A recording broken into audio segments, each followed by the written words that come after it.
మామిడికాయ పప్పుకు కావాల్సిన పదార్థాలు మా అమ్మ అయితే పావు కప్పు కందిపప్పులో కొంచెం పసుపు వేసింది.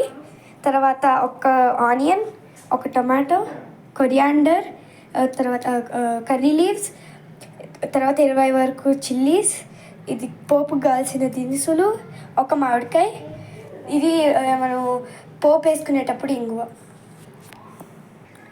కందిపప్పులోని ఇంకొక పాత్రలో తీసుకొని దాంట్లో తగినంత వాటర్ వేసుకొని పచ్చిమిరపకాయలు వేసుకొని తర్వాత ఆనియన్ వేసుకోవాలి. తర్వాత దీన్ని ఒక గ్యాస్ మీద తీసుకొని ఒక 20 మినిట్స్ వరకు బాయిల్ చేసుకొని హై ఫ్లేమ్లో పెట్టుకుంటే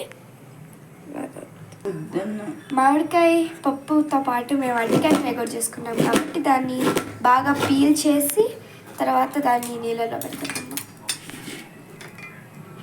ఒక పక్క మామిడికాయ పప్పు ఉడుకుతుంటే మా అమ్మ అయితే ఇప్పుడు అరటికాయ వడిపోతుంది ఫ్రై. మామిడికాయ పప్పుని ఒక 5 మినిట్స్ తర్వాత మళ్ళీ సిమ్లోకి వేసుకోవాలి. కొంతసేపు అయితే కొంచెం బాగా మిక్స్ చేసుకోవాలి. 5 నిమిషాల తర్వాత ఈ కన్సిస్టెన్సీ వచ్చినప్పుడైతే బాగా, ఇంకా ఉడకలేదు కాబట్టి ఇంకొంచెం సేపు బాయిల్ చేసుకోవాలి. ఈ మామిడికాయ పప్పుకి అయితే ఇంకా మేము మామిడికాయలు యాడ్ చేయలేదు, ఓన్లీ ఈ పప్పు కందిపప్పు వేసుకున్నాము, తర్వాత పచ్చిమిరపకాయలు వేసుకున్నాము. అరటికాయ ఫ్రై అయితే అయిపోయింది. పప్పు సగం ఉడికిన తర్వాత టమాటో వేసుకోవాలి. ఆ తర్వాత మనం తరిగి పెట్టుకున్న మామిడికాయలు వేసుకోవాలి.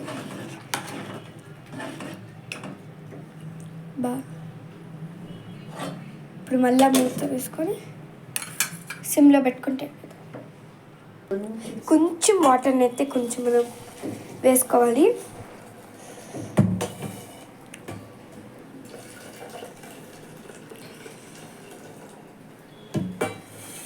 వాటర్ అంతా మనం అయితే సపరేట్ చేసుకున్న తర్వాత తగినంత కళ్ళుప్పు వేసుకోవాలి పప్పులో.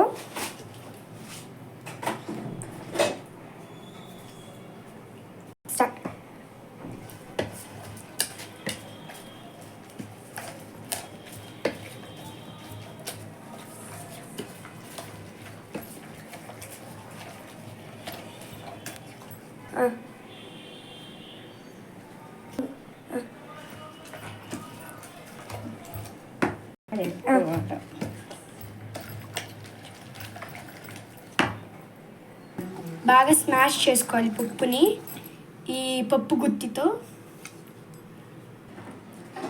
మనం సపరేట్ చేసుకున్న వాటర్ ఉంది కదా పప్పులో నుంచి, ఇప్పుడు మనం ఎనుపుకున్న పప్పులో ఆ వాటర్ని బాగా మిక్స్ చేసుకుంటే ఒక పక్క అయితే పప్పు అయితే రెడీ అవుతుంది. తర్వాత ఇప్పుడు మనం పోపు పెట్టుకోవాలి.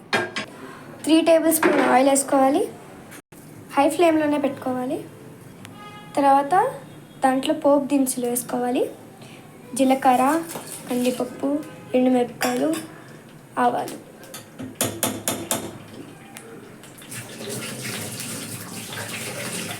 సో వాటిని హై ఫ్లేమ్లోనే పెట్టుకోవాలి.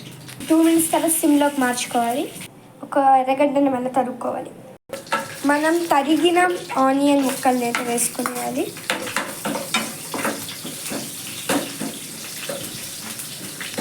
తర్వాత ఇది గోల్డెన్ బ్రౌన్కి రావాలి.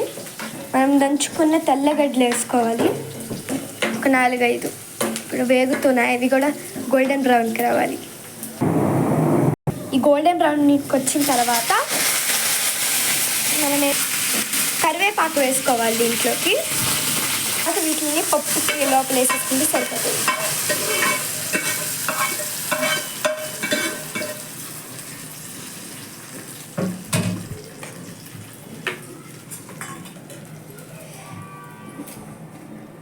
బాగా కలుపుకోవాలి. దీంట్లో అయితే కొత్తిమీర వేసుకుంటే